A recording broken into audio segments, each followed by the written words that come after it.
안녕하세요. 오늘도 사연살롱을 찾아주셔서 감사합니다. 60대 여성이에요. 요즘은 100세 시대라고 하잖아요. 그래서인지 60대를 살고 있는 지금, 그리 제가 나이 들었다는 생각은 들지 않는 것 같아요.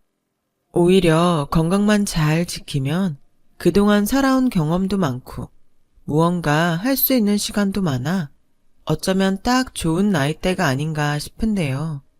이런 제 인생에서 다시는 경험하고 싶지 않은 때가 있어서 이렇게 사연글을 적어보게 되었어요. 제가 살아온 이야기를 조금 해볼게요. 저는 집안의 장녀로 태어나 자의반 타의반 집안의 소개로 23살이란 어린 나이에 결혼을 하게 되었어요. 그리고 그 다음에 첫 아들을 임신했는데 가족들은 물론이고 주변에서는 당연하게 미자는 나이가 어려서 체력이 좋으니까 분명히 순산할 거야 라는 말을 듣곤 했었어요. 정작 출산할 때는 그런 주변의 예상들을 깨고 무려 20시간을 넘게 난산으로 고생을 했어요. 태어나 처음 겪는 고통에 너무 아프고 힘들어서 설마 이러다 죽는 게 아닐까 생각하며 어느 순간 기절했는데 눈을 떠보니 제가 아들아이를 낳았더라고요. 참 믿기지도 않고 제가 낳은 생명이란 게 신기하기만 했었어요. 그때 그 시절엔 병원이 아닌 집에서 출산하는 경우가 많아서 저도 집에서 산파를 통해 출산을 해서 출산과 동시에 그대로 산후조리에 들어갔어요. 제 아들은 저희 부부의 첫 아이라 당연히 특별하기도 했지만 그때 당시 시부모님과 함께 살고 있었기 때문에 시부모님에게도 아주 각별한 사랑을 받았죠. 손주 사랑이 워낙 많으셔서 아직 뭘 모르는 아기인데도 엄마인 제 말을 유독 듣지 않아 키우는 내내 어려움이 많았어요. 그래도 아들아이가 어디 나가서 버릇없다는 말은 들으면 안 되니까 나름 아들을 꽤 엄하게 키우며 제가 할 수 있는 최선을 다하며 살았습니다. 아들아이가 초등학교 입학을 앞둔 어느 날 갑자기 걸려온 전화 한 통을 시작으로 제 인생은 180도 달라졌어요. 여보세요? 네, 제가 김영식 씨 배우자 맞는데요. 무슨 일이죠? 김영식 씨가 교통사고로 지금 저희 병원 응급실에 오셨어요. 상태가 좋지 않으셔서 응급수술에 들어가야 하는데 빨리 병원으로 오세요. 저는 그 순간 이게 도대체 무슨 일이지? 왜 나한테 이런 일이 생긴 거야?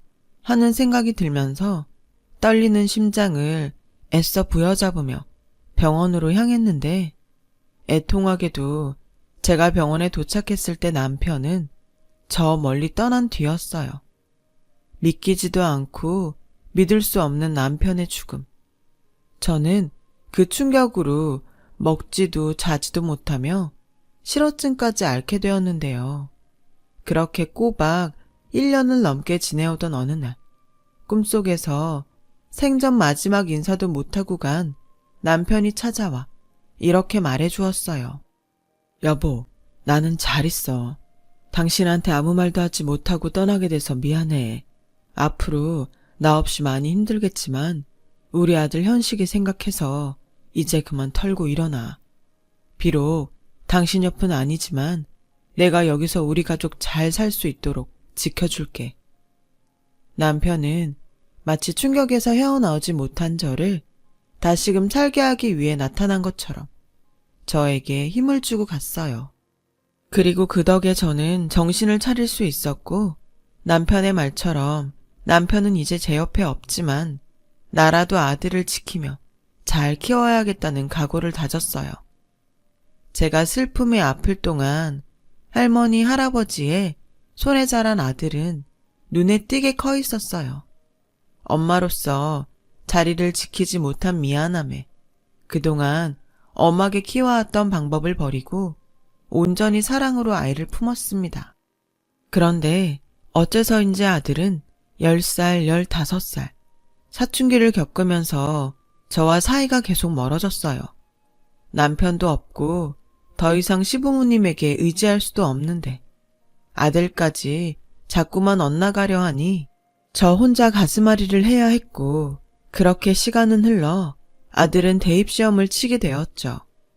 다행히 공부머리는 있던 아들이라 다른 잔소리는 해도 공부에 대한 잔소리는 하지 않았어요. 자기가 알아서 원하는 Y대에 떡하니 합격하니 그 순간 아들이 참 효자 같더군요. 물론 남편 없이 저 혼자 벌어 생활하느라 아들의 대학 등록금 마련이 쉽지만은 않았지만 시부모님이 많이 도와주셔서 감사하게도 아들 대학 보내는 동안 그 흔한 학자금 대출도 받지 않을 수 있었어요. 그리고 걱정과 달리 아들은 군대에 들어가면서 철이 들기 시작하더라고요. 아들이 군대를 제대하고 얼마 안 있어 혼자 남으신 시어머니가 돌아가시면서 시부모님 두 분 모두 남편의 곁으로 떠나셨어요. 그 영향인지 아들은 제대 후 복학할 즈음부터 그동안 속 썩인 것을 보답이라도 하는 듯 속 깊은 아들이 되더라고요. 예전이라면 꿈도 꾸지 못할 일이었는데 이게 다 돌아가신 시부모님의 은혜인 것만 같아 저는 또 한 번 시부모님께 감사한 마음이 들었어요.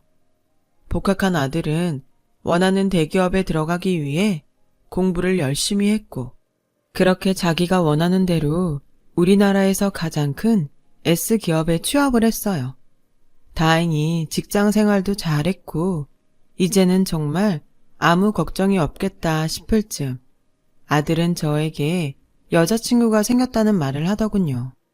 이번에 들어온 신입 중 한 명인데 그 중에서 가장 예쁘고 똑똑해. 벌써 회사 적응도 다 하고 일도 제법 알아서 한다니까.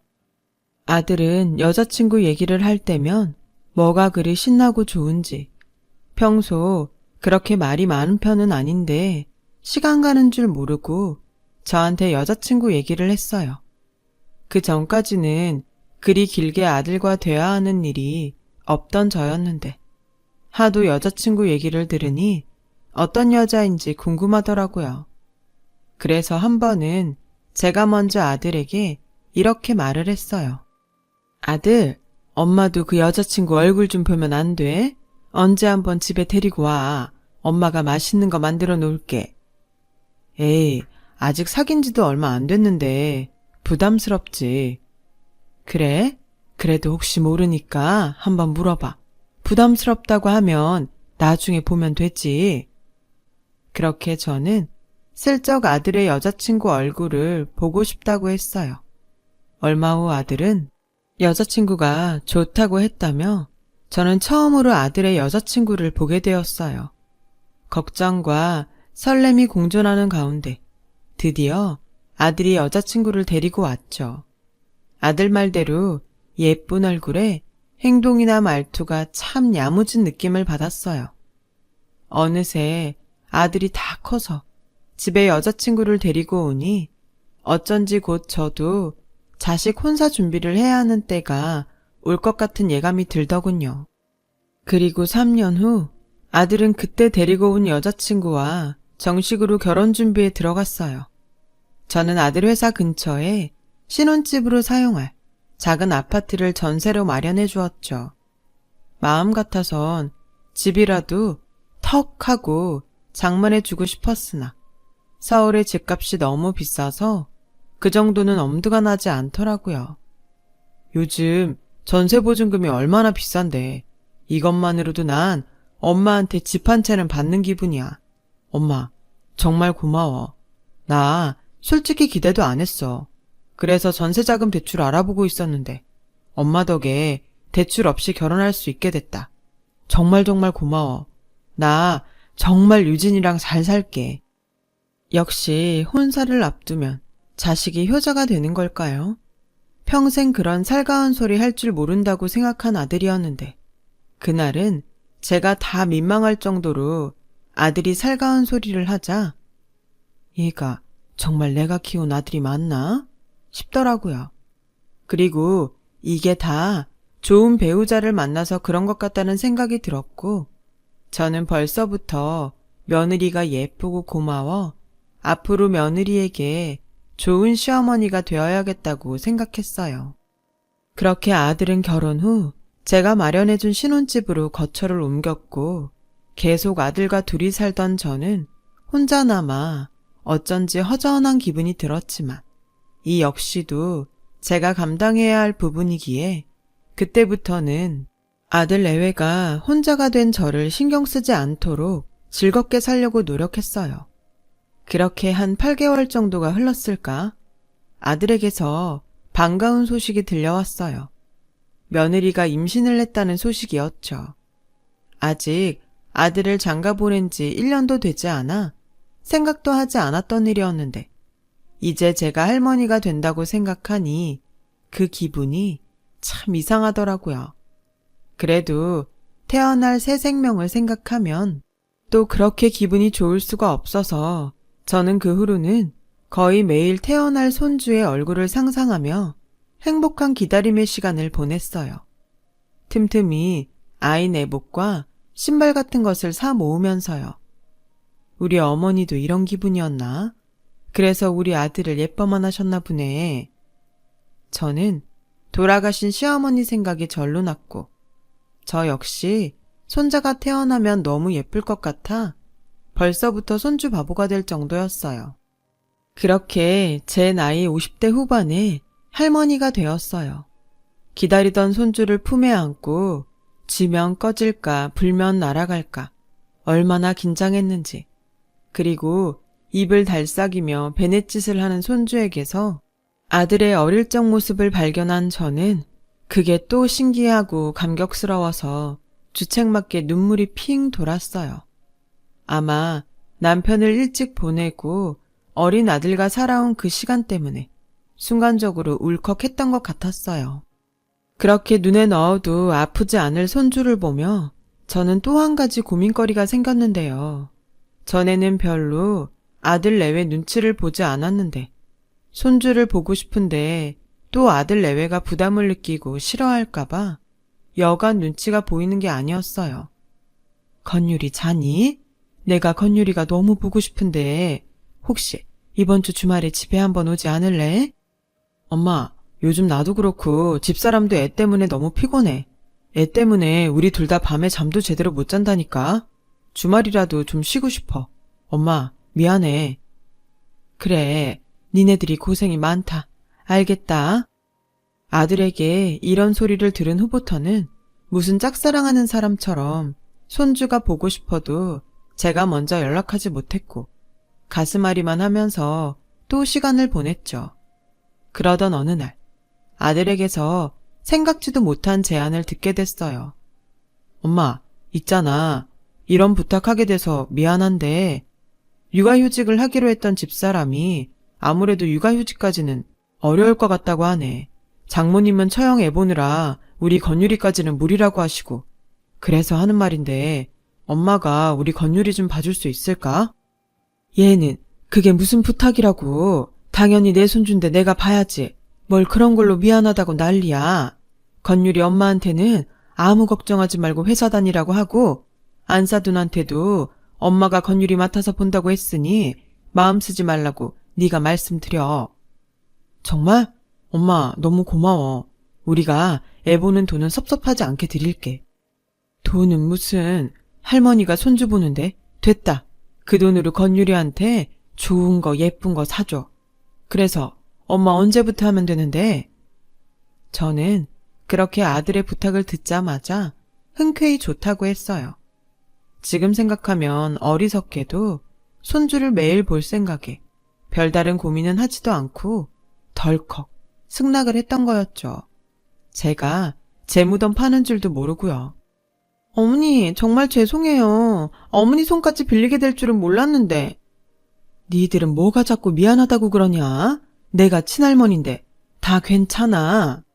그래도 왔다 갔다 거리도 있고 힘드시잖아요. 그러지 말고 아예 여기서 당분간 저희랑 같이 지내시면 어때요? 그래도 니들이 불편하지. 나는 괜찮아. 아침에 좀 서두르면 돼. 솔직히 며느리의 말이 혹하긴 했어요.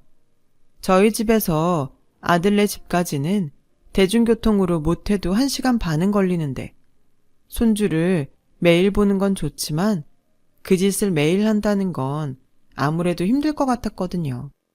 아직은 신혼인데 아들 내외를 방해하는 것 같아 차마 덥석 그러겠다고 하지는 못한 저는 그렇게 한 달 정도 아침엔 대중교통을 이용하고 저녁엔 아들 차로 집에 가는 생활을 하게 됐어요. 이게 생각보다 너무 피곤하고 힘들더라고요. 게다가 아들 집에 온 첫날 점심이라도 만들어 먹을까 하고 냉장고를 열어보니 제대로 된 식자재 하나가 없고 배달 음식 남은 것과 죄다 근처 슈퍼에서 사왔을 것 같은 햄과 탄산음료 같은 것들만 잔뜩 있는데 남의 집이면 모를까 자식이 사는 집인데 또 그걸 가만 볼 수가 없어 그날부터 살림까지 제가 도맡아서 하는 꼴이 되었으니 그 피곤함은 상상 그 이상이었죠. 손주는 너무 예쁘지만 아이 보랴 집안 살림하랴 젊었을 때 다 했던 일이었는데도 이젠 체력도 예전 같지 않더라고요. 게다가 살림 주인이자 아이 엄마인 며느리가 싫어할까봐 뭘 하나 하더라도 여간 생각이 많은 게 아니었어요.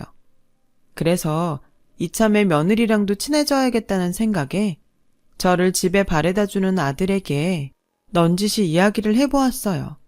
있잖아, 전에 건율이 엄마가 힘들면 왔다 갔다 하지 말고 같이 지내도 된다고 했거든. 그때는 힘들 게 뭐가 있나 했는데 엄마도 늙었는지 힘이 드네. 그래서 건율이 엄마 말처럼 주말은 집에 가고 월요일부터 금요일까지는 아예 니네 집에 있을까 하는데 어떠니? 그럼 엄마가 일주일은 애도 보고 니네 먹는 것도 좀 해줄 수 있을 것 같은데. 어떻긴 나는 너무 좋지. 아마 건율이 엄마도 좋다고 할걸? 솔직히 요즘 다시 엄마 밥 먹으니까 든든하고 좋더라. 그리고 이제부턴 퇴근하고 엄마 집에 바래다 드리는 거 일주일에 한 번만 하면 되잖아. 진작에 그러자고 하지. 아무튼 엄마 잘 생각했어요. 그럼 이참에 가서 짐 싸서 오늘 밤부터 같이 지내요. 저는 그렇게 아들의 말로 아들 집에서 주 5일을 머무며 아들 집 살림과 손자를 보게 되었어요. 그리고 그때까지는 그게 제가 제 숨통을 조이는 일이라는 걸 미처 몰랐는데요. 한 3개월 정도 지나자 제 눈치도 조금 보던 며느리는 어느덧 저를 집안일 해주는 당연한 사람처럼 여겼고 급기야 자기가 낳은 아들인데도 마치 다른 사람 아이처럼 귀찮아하고 저에게 음식 투정까지 하기 시작했죠. 어머니, 오늘 국도 그렇고 반찬도 어제 먹고 남은 거예요? 전 재탕하는 것도 싫고 먹었던 거 또 먹는 것도 위생상 싫어요. 어머님, 좀 신경 써주세요. 어머니, 건율이 좀 데리고 가세요. 저 지금 방에서 일하는데 애가 방해되잖아요. 참, 기가 막혔어요. 물론 제가 좋다고 와서 하는 일이지만 며느리의 달라진 태도에 이건 아닌 것 같았고 언젠가는 따끔하게 말을 해야지 하고 벼르고 있었는데 그날이 생각보다 빨리 오고야 말았어요. 그날은 주말이었는데요. 원래라면 제 집으로 돌아가야 했는데 전날 저녁 아들과 며느리가 마치 짝이라도 한 듯이 둘 다 일이 늦게 끝났다며 새벽이 다 되어 집에 들어왔어요. 엄마, 미안해. 오늘은 내가 회식 때문에 어쩔 수 없이 술을 마셨어. 오늘은 그냥 여기서 자고 내일 가요. 내가 내일 모셔다 드릴게. 평소라면 당연히 아들 내외의 말을 믿었겠지만 제가 마음이 그렇지 못한 것도 있고 수상하게 둘이 술에 취해서 들어와 유난히 알콩달콩한 게 의심스럽더라고요. 그리고 잠이 통 오지 않아 뜬 눈으로 손주와 누워있다가 손주 녀석이 칭얼거려서 안고 거실로 조용히 나왔는데 뜻밖의 말소리가 들리더군요. 자기야, 오늘 너무 재밌었지? 왜 진작에 이 생각을 못했을까? 그래도 엄마 눈치채면 안 되니까 너무 자주는 말고 한 달에 한두 번 정도만 하자. 뭐? 한 달에 한두 번? 싫어. 솔직히 나 집에 오면 어머니 눈치 보고 건율이 상대해야 해서 싫었단 말이야. 오늘처럼 칼퇴근하고 호텔 정도는 가져야 충전도 되고 좋은데 어떻게 이걸 한 달에 한두 번만 하냐? 우리 이참에 아예 둘이 같이 지방 출장 간다고 하고 제주도 2박 3일 다녀올까? 제주도? 아, 가고 싶긴 한데 우리 건율이 낳고 둘이 여행도 못 갔으니까 그럼 다음 주엔 출장 잡혔다고 슬쩍 얘기나 꺼내볼까? 저는 손주를 안고 저를 기만하는 아들과 며느리의 대화에 망치로 머리를 3개 얻어맞은 듯 충격을 받았어요. 당장에 그것들을 가만두고 싶지 않았지만 안고 있는 손주 녀석이 잠이 다 깨서 똘망똘망한 눈으로 저를 쳐다보는데 이게 다 뭔가 싶더라고요. 이럴 줄 알았다면 진작에 아이는 못 봐준다고 딱 못을 박을걸. 지난 저의 섣부른 판단이 그렇게 후회가 되는 밤이었어요.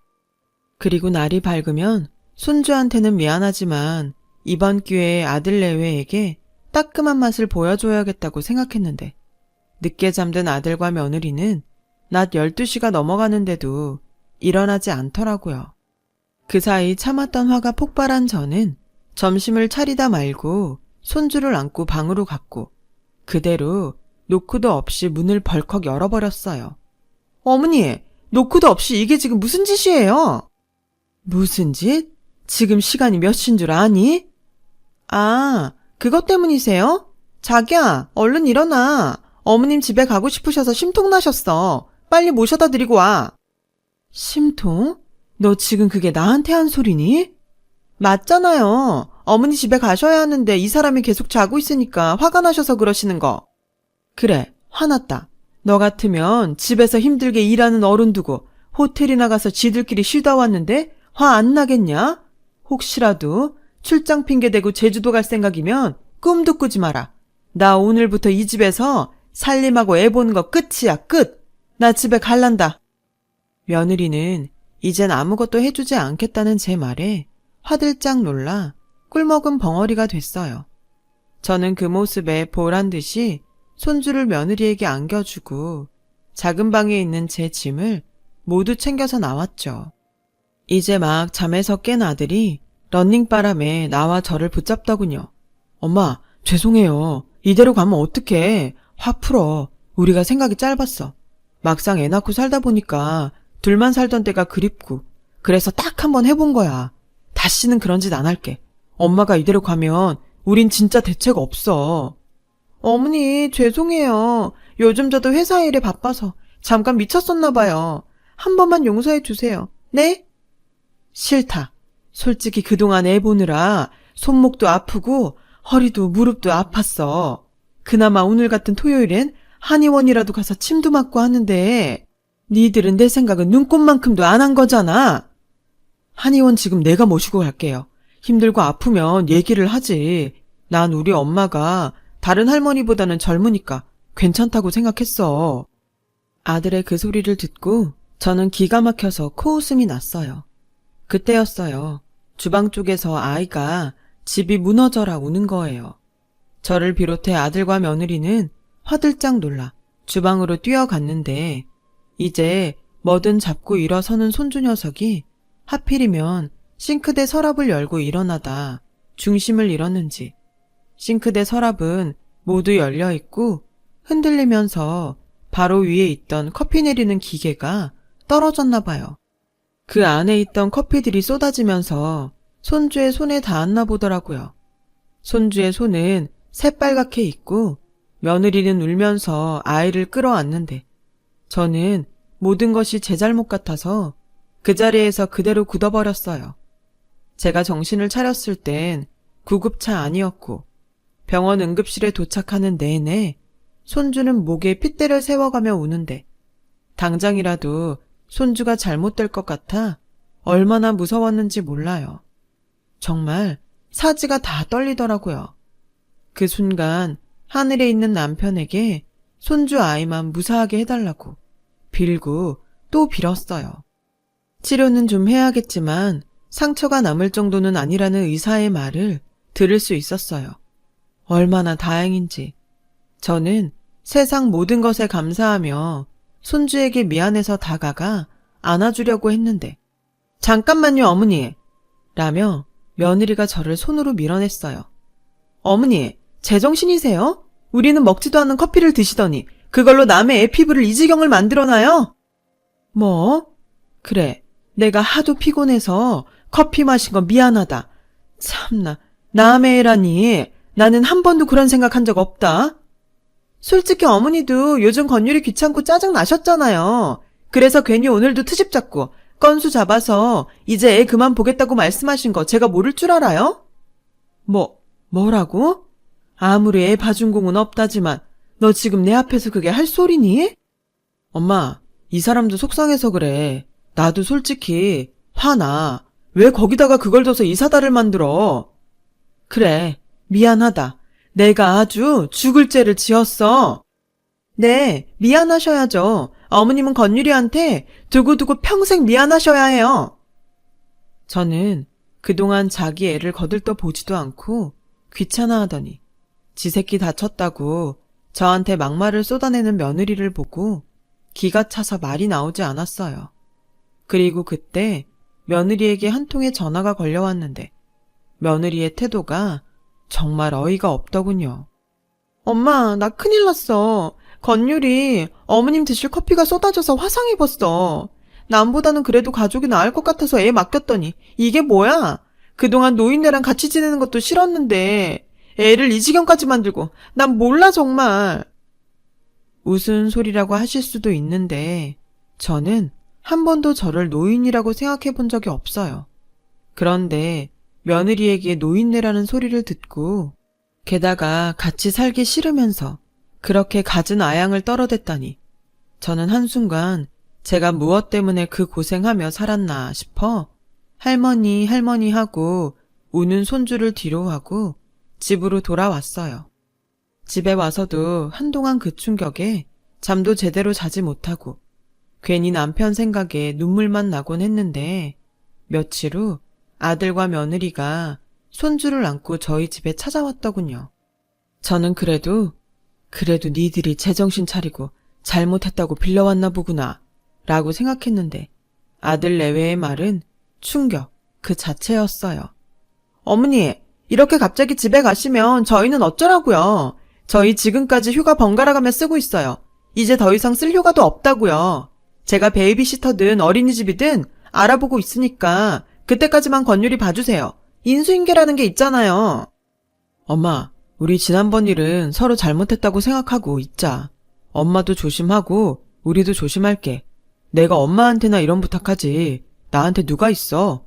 막말로 엄마도 지금이야 괜찮지. 더 늙으면 우리 손 빌릴 거 아냐. 서로 상부상조 하자. 상부상조? 어째 군대 다녀와서 철드나 했더니 너도 네 마누라 닮아서 사리분가 못하니? 나 아무리 늙고 병들어도 너한테 아쉬운 소리 할 생각 없다. 어머니, 지금이야 큰 소리 치시지. 한치 앞은 모르는 거예요. 어머님이 남편이 있어요, 돈이 있어요. 저랑 이밖에 없잖아요. 저는 아들 내외의 괘씸한 소리에 벌떡 일어나 장롱 깊이 숨겨두고 가끔 꺼내보던 통장 하나를 아들 내외에게 던졌어요. 그리고 끓어오르는 분노에 씩씩거리며 이렇게 말했죠. 거기 액수 보이지? 이래도 내가 니들한테 아쉬운 소리 할 걸로 보이냐? 나 혼자 살다 힘들어지면 실버타운 갈 거야. 원래는 그 돈 잘 가지고 있다가 나 네 아버지한테 갈 때 넣어주려고 했는데 이제 보니 그럼 안 될 것 같다. 이게 다 얼마야? 하나, 둘, 셋, 넷. 10억? 엄마가 이렇게 큰 돈이 어디서 났어? 알 거 없고 이제 나 너희랑 상부상조할 일 없으니까 당장 나가. 계속 이런 식으로 굴면 니들 신혼집으로 얻어준 그 보증금도 도로 달라고 한다? 보증금을 다시 달라는 소리에 며느리와 아들은 쏜살같이 사라졌어요. 사실 그 돈은 시어머니가 돌아가시면서 저에게 마지막 선물이라며 남겨주신 유산이었는데 이런 식으로 오픈을 하게 될 줄은 꿈에도 몰랐죠.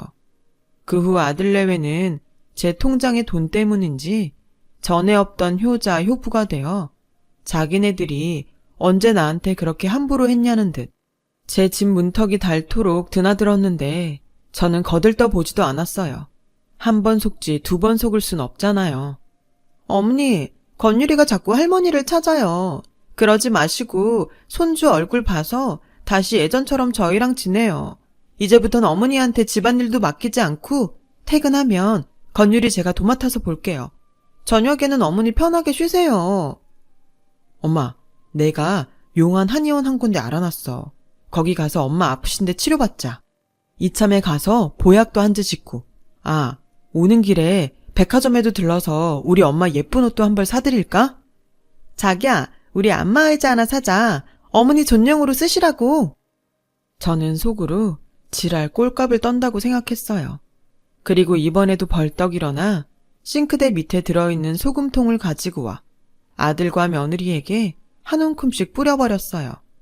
소금 세례를 맞던 며느리가 그건 도저히 참기 어려운지 전에 저에게 하듯 도끼 눈을 하며 이렇게 말하더군요.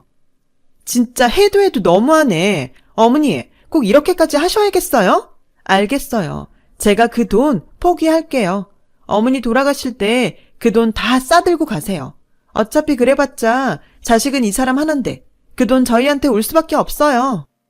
그래 엄마. 엄마도 좀 현명하게 생각해. 서로 좋은 게 좋은 거라고. 엄마도 우리한테 대접받고 우리는 엄마 돈으로 좀 편하게 살면 좋잖아. 그 쉬운 길을 두고 도대체 왜 그래? 왜 그러냐고? 내가 다 쓰고 남으면 어디 기부라도 할 망정? 너희한테는 한 푼도 안 쓸 거야. 니들이 지금 돈 때문에 이러는 거 내가 모를 것 같아? 좋아. 우리한테 쓰지 마. 대신 우리 건율이는 엄마 친손주잖아. 게다가 엄마 때문에 이 팔을 좀 봐. 아직도 치료 중이라고. 엄마도 양심 있으면 그 돈 우리 건율이 줘야지. 안 그래? 저는 아들의 말에 마음에 돌덩이 하나가 던져진 듯 마음이 무거웠어요. 그래도 남편 보내고 힘들게 저 하나만 보며 열심히 산 엄만데 돈 앞에 눈이 먼 아들을 보니 화를 넘어서 마음이 아프기까지 하더라고요. 그 후로는 아들 내외들도 제 집에 발걸음을 뚝 끊었어요. 아마도 제가 죽으면 어차피 상속받을 거라고 생각하는 것 같았죠. 그래서 저는 그 길로 진짜로 실버타운에 들어갈 준비를 하고 있어요. 제 나이 60대인데 아직은 많이 늙었다고 하기엔 좀 억울하잖아요. 지금이라도 누릴 거 누리고 해보고 싶은 일 모두 다 하며 원 없이 살려고요. 그리고 얼마 전 변호사를 통해 아들 내외 몰래 손주 녀석에게만 조금의 재산을 물려줄 심상으로 유언장을 하나 작성했어요. 어찌되었건 하나밖에 없는 손자이고 차마 그 손주 녀석까지 외면할 수는 없더라고요. 게다가 그 돈이 시어머니 손에서 나온 건데 이렇게라도 쓰지 않으면 벌 받을 것 같아서 내심 고민하고 내린 결정이었어요. 아들 내외에겐 제가 해준 전세 보증금이 있으니 그 정도면 됐다 싶고요. 비록 다른 집처럼 아들, 손자, 며느리와 즐거운 추억은 만들지 못하게 됐지만 어쩌겠어요. 다 각기 사는 게 다른 것을요. 손에 넣을 수 있는 행복을 위해 살아야죠. 저는 앞으로 몇 년을 더 살지 모르지만 더 많이 행복하기 위해 노력할 생각이에요. 누군가는 이해하기 어려울 수도 있지만 저는 더 행복해질 제 인생의 내일이 기다려집니다. 지금까지 저의 긴 사연 들어주셔서 고맙습니다. 여러분들도 내일이 오늘보다 더 행복하시길 진심으로 바랍니다. 여러분, 사연 댓글에 응원과 현명한 조언 부탁드려요. 좋아요와 구독은 저에게 큰 힘이 됩니다. 오늘도 좋은 일 가득하세요.